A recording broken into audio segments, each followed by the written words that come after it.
A lot of you may have seen my Tom King Batman One Bad Day Riddler video this morning, and you wondered, Wes, there's more One Bad Day comic books coming out? That is true, but that information had come out after I went to bed and already recorded a couple of conversations about the Tom King Batman One Bad Day. So we got a lot more information. We got a lot more comic books. I think 7 more in total. And we got a lot more information just from DC in general. We have the end of an Elseworlds franchise that I personally like. We've also got like a new kind of an art book that involves Batman. So we got these DC topics to talk about today. Shockingly, they're all about Batman. While I'm generally speaking high on the news that we're going to cover today, at least 2 of them I think are pretty exciting. The Batman One Bad Day stuff, shockingly, I'm not too excited about. I didn't think the Tom King One Bad Day Riddler book was all that great of an idea, and I certainly don't like, for the most part, the rest of them. They've put pretty much the worst writers they can put on Batman.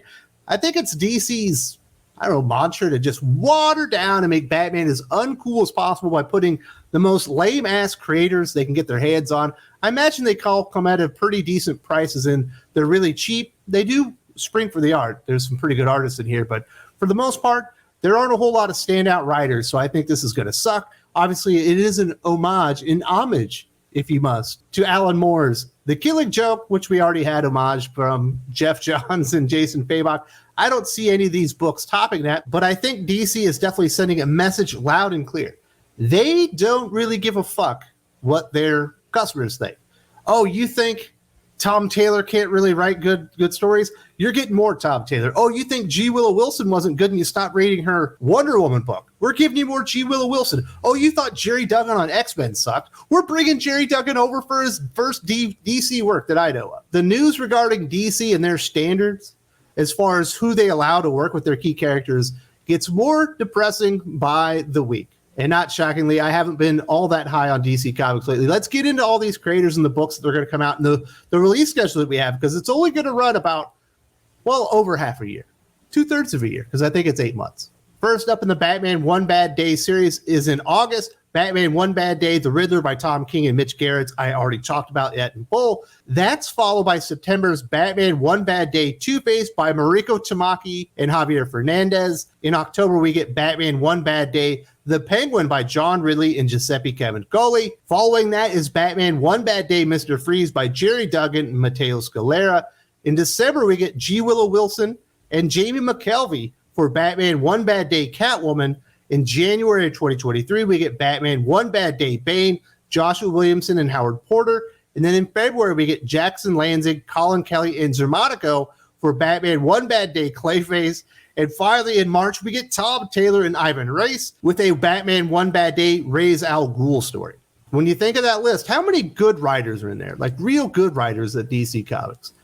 Joshua Williamson, and that's about it. Now, Tom King has had a couple of decent stories here and there that weren't too bad, and certainly Mariko Tamaki's beginning, at least, of her Detective Comics run wasn't terrible. I don't know, her Wonder Woman wasn't awful either, but it wasn't good either.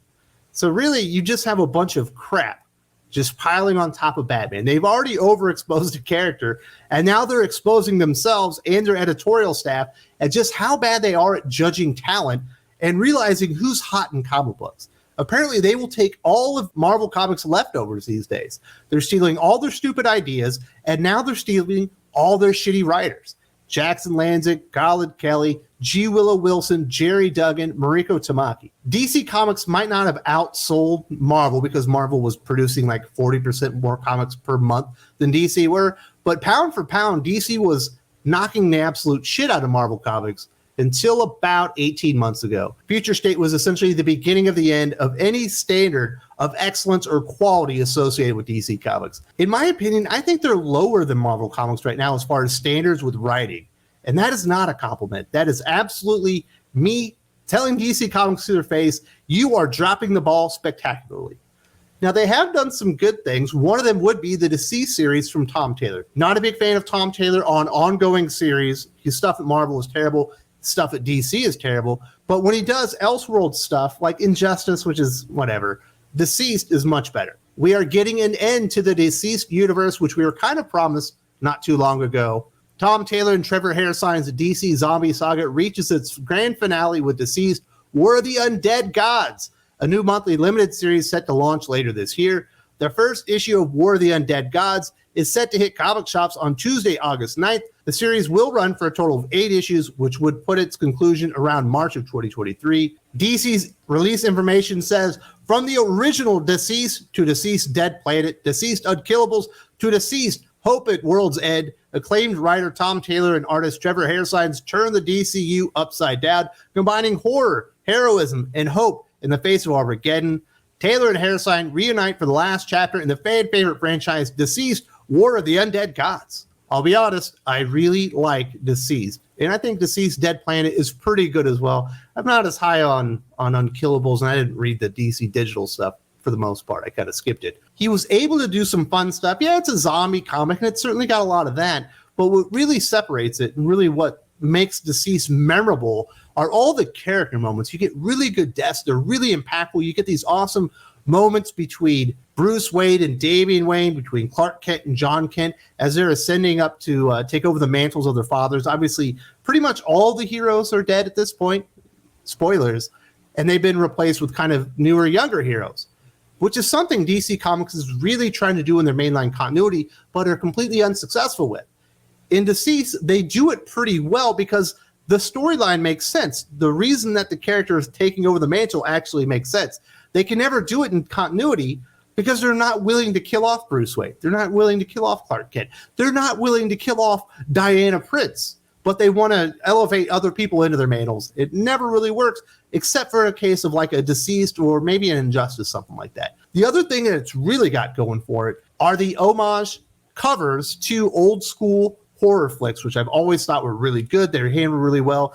We definitely saw that followed up on with the Stray Dog series from Image Comics.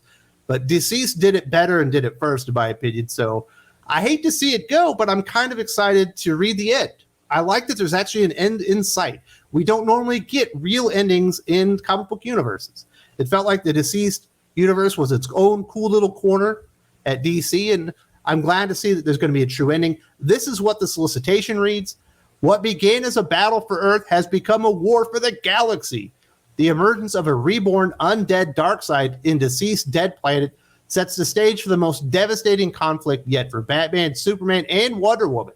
As the anti-life equation spreads into the cosmos, the survivors of Earth prepare for the coming apocalypse and realize their only hope could lie in the most powerful surviving hero from the first DCeased series. We've certainly seen John Kent's emergence up as Superman in DCeased play a pivotal role in that. Really like the relationship he has there with Damian Wayne. It actually makes sense.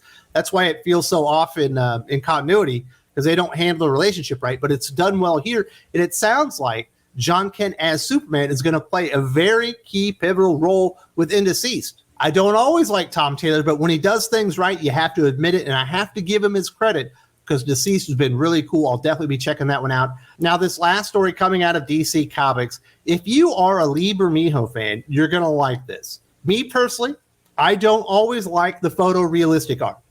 Like, I think Alex Ross is very, very talented, and I think his Hulk covers are absolutely badass. But once you get humans on the cover, I'm not a big fan of Alex Ross anymore. They're too lifelike. I prefer the stylings of Lee Bermejo, specifically his Batman covers, when you want photorealistic cover and art and stuff like that. I think he just does it better. I like his flair. I like his style. And I'm a big fan of his variant covers, obviously, that came out with the Detective Comics, which is probably the biggest selling point of that Shadows of the Bat thing that Mariko Tamaki did that pretty much killed her reputation at DC Comics. What shred of dignity she had was pretty much lost with how bad that story was. Those covers from Lee Bermejo were awesome. And there's more to it than that.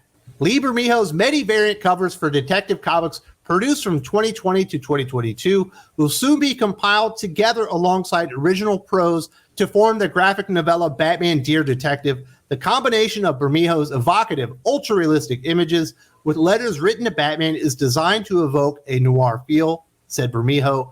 The final product is intended to be an intimate look at Batman's never-ending battle against crime and shares similarities with other experiments in pairing prose with comic book imagery. These include Alex Ross's classic 1999 Batman War on Crime graphic novel and Denny O'Neil's Death Strikes at Midnight and 3, a hard-boiled text tale paired with comic layouts that appeared in 1978's DC Special Series number 15. Batman Dear Detective goes on sale September 6th. While I do think this is cool, and I think that people that are fans of Batman and fans of Bermejo's art are really going to like this, I'm probably not a customer for it. I think covers are neat, but I don't really get into variant covers all that much. The only time I actually spent extra money on a variant cover was one time, and it was for a Ron Garney cover that I really liked. But it's not my bag, baby. But I say geek out how you want to geek out, and I think this is a kind of a cool idea to kind of repurpose those images that were really wasted on a lot of Mariko Tamaki's Detective Comics run. It just sucks so bad. So do something cool with it. That art deserves to be uplifted and really presented in a much more positive light than having to be hamstrung with a really bad Mariko Tamaki Batman Detective Comics story. So I think this is probably going to be cool for people that like art, that are big into that. I hope it's one of those, Prestige Plus formats and something maybe you can put on your end table or a coffee book table. People can open up and really admire that wonderful, wonderful striking art from Lee Bermejo, because he's such a craftsman. He's at the top of his game. If you like Batman, perhaps you'll be excited about these One Bad Day homages to The Killing Joke. They put a lot of shitty writers on there. I can't shine a turd. You know what I'm saying? Like, shit is shit. And they put as many bad writers on there as they probably could. Probably trying to save a few bucks, playing on the nostalgia, people's interest in that story. DCeased has been great. Really a big fan of that. Sucks to see it go, but I hope it ends on a high note. And hey, Tom Taylor doesn't do a whole lot that I like, but I really do like DCeased. It's really powered by those wonderful character moments. Yeah, the zombie FUD is in there, and yeah, those are all the nice window dressings and everything. But it's those wonderful character moments for me that really sold me on the book. And if you're a Lee Bermejo fan, obviously we just went over that. If you're like me and a lot of other DC Comics fans, trust me, you're not alone. Batman fatigue is setting in. I just talked about all the major news announcements from Solicitation Week from DC Comics. Every single one of them had to do with Batman for the most part. Damian Wayne as Batman plays a key role in this season. It's a bit much. DC Comics have been hammering us with Batman. Batman fatigue is real. It is set in, and they got to do something. You can't just rely on one character. They are destroying Batman, and they're destroying DC Comics.